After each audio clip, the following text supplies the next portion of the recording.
আপনার সোনামণিকে হাম থেকে বাঁচাতে চাচ্ছেন? এরুকে আমলটি করুন, ইনশাআল্লাহ আপনার বাচ্চা হাম হবে না। এবং যারা অলরেডি হামে আক্রান্ত হয়ে গিয়েছেন তারা ডাক্তারি চিকিৎসার পাশাপাশি এই আমলটি করলে ইনশাআল্লাহ অনেক বেশি উপকার পাবেন। কি করবেন? প্রথমত একটি ৫ লিটার পানি নিবেন, যেটা বৃষ্টির পানি হলে সবচেয়ে বেশি ভালো হয়। বৃষ্টির পানি না হলেও ইনশাআল্লাহ হবে। ৫ লিটার পানি সামনে রেখে আপনি দুরূদ ইব্রাহিম পড়বেন একবার, সূরা ফাতিহা পড়বেন একবার, আয়াতুল কুরসি পড়বেন একবার এবং সূরা ফালাক নাস পড়বেন ৩ বার। এরপর এই দোয়াটি পড়বেন ৩ বার। বিসমিল্লাহিল্লাযী লা ইয়াদুররু মা ইসমিহি শাইউন ফিল আরদি ওয়ালা ফিস সামা ওয়া হুয়াস সামিউল আলিম।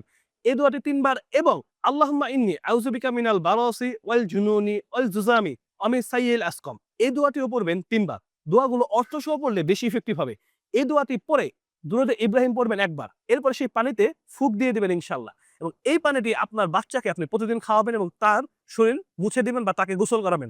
এবং যারা হামাক্রান্ত হয়েছেন তারাও এটা পানি খাবেন এবং শরীর মুছে নিবেন ইনশাআল্লাহ। এবং পাশাপাশি এই সেম ভাবে আমি যে পদ্ধতিটা বললাম, সেম ভাবে এই দোয়াগুলো পড়ে, এই আয়াতগুলো পড়ে হাতে এরকম ফুঁক দিবেন। ফুঁক দেওয়ার পর সকাল এবং সন্ধ্যায় আপনার বাচ্চার শরীর মাসে করে দিবেন। যারা হামে আক্রান্ত হয়েছে তারাও মাসে করবেন ইনশাআল্লাহ। আশা করি আল্লাহ সুবহানাহু ওয়া তাআলার ইচ্ছায় যারা হামে আক্রান্ত হননি তারা আক্রান্ত হবেন না এবং যারা অলরেডি আক্রান্ত হয়েছেন ডাক্তারি চিকিৎসার পাশাপাশি এটা করেন, ইনশাআল্লাহ অনেক বেশি উপকার পাবেন। এবং এই পুরা সিস্টেমটি আমি আমার কমেন্ট বক্সে দিয়ে দেব, সেটা দেখে আপনারা ইনশাআল্লাহ আমলগুলো করতে পারবেন। এই ভিডিওটি শেয়ার করে দিবেন। শেয়ার করার সাথে সাথে আপনি সদকা জারিয়ার অংশ হিসেবে সওয়াব পেতে থাকবেন। যতজন এই ভিডিওটি আমল করবে দেখে আপনি ইনশাআল্লাহ সওয়াব পাবেন। আসসালামু আলাইকুম।